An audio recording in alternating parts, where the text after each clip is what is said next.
लीलाई स्वयं भवाई सिद्धाय बुधाई परमात्मने परम सुखाय त्रिलोकमयी व्याप्ताय अनंत संसार विचक्रे परिवर्तनाय अनंत दर्शनाय अनंत ज्ञानाय अनंत वीराय अनंत सुखाय त्रिलोक वसंकराय सत्य ज्ञानाय सत्य ब्रह्मणे धरणित ब्रह्मणिताय ऋषियायिका सावक विनाशाय हाति विनाशाय अगाधि विनाशाय अपवादं नस्मातं अतिगमने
स्वास्थ्य लाभ हेतु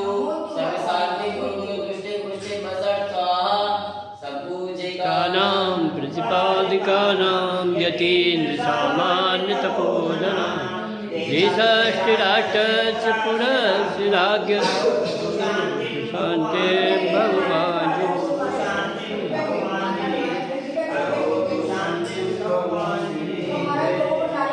बोलो शांतनाथ भगवान की जय।